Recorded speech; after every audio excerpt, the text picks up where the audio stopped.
છેલ્લા 25 વર્ષથી CH વિદ્યાલય પહેલાં તો જોતા હતા કે નિલેશ સાહેબ, હવે અંકુરભાઈ, એવી રીતના અલગ અલગ અમારા વિસ્તારમાં વિદ્યા મંદિર હશે, CK પ્રજાપતિ હશે, સાથે સાથે ગોત્રી સ્કૂલ છે અને CH વિદ્યાલય તો અમે વર્ષોથી અહીંયા છે. આજે વડોદરા શહેરની સમગ્ર ગુજરાતભરના દરેક વિદ્યાર્થીઓને અમે ખૂબ ખૂબ શુભેચ્છા પાઠવીએ છીએ. સાથે સાથે દરેક વાલીઓને પણ શુભેચ્છા પાઠવીએ છીએ. અને સ્કૂલના શિક્ષકો પણ પોતે આજે જુઓ છો કે તમે વાલી પોતે અહીંયા સુધી આવે છે. ધોરણ 10ની અને 12ની એક્ઝામ પહેલાં ખાસ તો 10મા વિદ્યાર્થી પહેલાં હોય છે કે પહેલી વાર સ્કૂલની બહાર જઈને એક્ઝામ આપતા હોય છે અને એના માટે જ એમનું મોટિવેશન, કારણ કે આપણું આવનારા દેશનું ભાવિ જ આ છે. અને કેટલીક વાર એવું થાય છે કે એક્ઝામના ટેન્શનમાં છોકરાઓ એકદમ નર્વસ થતા હોય છે અને એમ મોટિવેશન આપવું જરૂર છે. એટલે તમે જુઓ કે સ્કૂલના લોકો હશે, સાઈનાથ ચેરિટેબલ છે, ભારતીય જનતા પાર્ટીની સમગ્ર ટીમ છે કે જે લોકો દ્વારા ગોળધાણા છે, ગુલાબ છે, ચોકલેટ છે, પેન છે, દર વખતે સાઈનાથ એજ્યુકેશન પેન તો એ લોકોને આપે છે.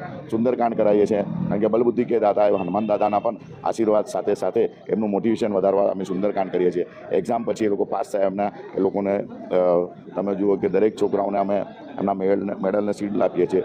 તો નોટબુકોનું વિતરણ કરીએ કારણ કે એજ્યુકેશન, સાઈનાથ એજ્યુકેશન તો એજ્યુકેશન સાથે છે જ, પણ સાથે સાથે શ્રીરંગ અને અમારી સમગ્ર ટીમ છે ભારતીય જનતા પાર્ટીના. આજે તમે જુઓ કે શહેર સંગઠનમાંથી અમારા આવેલા ખુશ્બુબેન છે, ઉમેશભાઈ છે, શ્રીરંગ જે કોર્પોરેટર છે, અમારા પૂર્ણિમાબેન આયરે છે, સાથે હેમલતાબેન ગોર છે, નૈનાબેન છે, એજ્યુકેશન કમિટીના વિજયભાઈ છે, સમગ્ર સાઈનાથની ટીમ, સમગ્ર ભારતીય જનતા પાર્ટી ટીમ અને બધા જ વાલીઓ પણ અહીંયા અને સ્કૂલના સૌ લોકોને, સૌ ટીચર્સો પણ આજે બધાને મોટિવેશન આપવા માટે અહીંયા હાજર હતા. દરેક વિદ્યાર્થીઓને કહું છું નીડર, આમ તો હવે પહેલાંનો વિદ્યાર્થી અને આજનો વિદ્યાર્થી બદલાયો છે. આજનો વિદ્યાર્થી એકદમ ફ્રન્ટ ફૂટ પર જ છે, બિલકુલ નીડર પણ ખૂબ મહેનત કરતો પણ છે.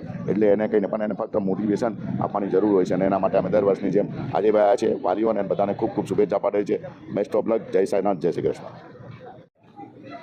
સમગ્ર ગુજરાતભરની અંદર જ્યારે બોર્ડની એક્ઝામ શરૂ થઈ રહી છે, 10મા અને 12માના વિદ્યાર્થીઓને જ્યારે પરીક્ષાઓ શરૂ થતી હોય તો તેમને પ્રોત્સાહન પૂરું પાડવા માટે અમારા માધ્યમથી જે સુંદરકાંડનું એક આયોજન કરવામાં આવે છે કે જેની અંદર બલબુદ્ધિના દાતા, વિઘ્નહર્તા એવા તમામ જે દુઃખોને દૂર કરે છે એવા હનુમાન દાદાનું પણ જે સુંદરકાંડનું આયોજન કરવામાં આવ્યું હતું. એવી જ રીતે જ્યારે 10મા 12માની આજના દિવસે પરીક્ષા શરૂ થઈ છે, તમામ વિદ્યાર્થીઓને હું ખૂબ ખૂબ શુભેચ્છા પાઠવું છું કે આવનારા ભવિષ્ય તરફ જેમ માંડેલું પોતાનું એક ડગલું છે કે જેની અંદર આવનારું ભવિષ્ય તેમનું રહેલું છે અને એવી જ રીતે જે તેમને 365 દિવસ જે સંઘર્ષતા ભર્યું જે શિક્ષણની અંદર પોતાનો સમય જેટલો કાઢ્યો હશે અને એ જ શિક્ષણની સાથે સાથે આજે તે લોકો પોતાના ભવિષ્ય તરફ એક ડગલું માંડવા જઈ રહ્યા છે, ત્યારે ફરીથી એક વખત તેમને હું ખૂબ ખૂબ શુભેચ્છા પાઠવું છું. અને ખાસ કરીને વિદ્યાર્થીઓને કહીશ કે કોઈપણ પરીક્ષા પોતાનું જીવન નક્કી નથી કરતું.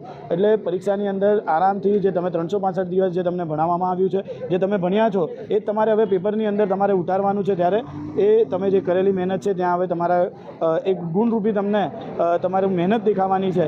તો એ જ માટે આજના દિવસે તમામ વિદ્યાર્થીઓને હું ખૂબ ખૂબ શુભેચ્છા પાઠવું છું.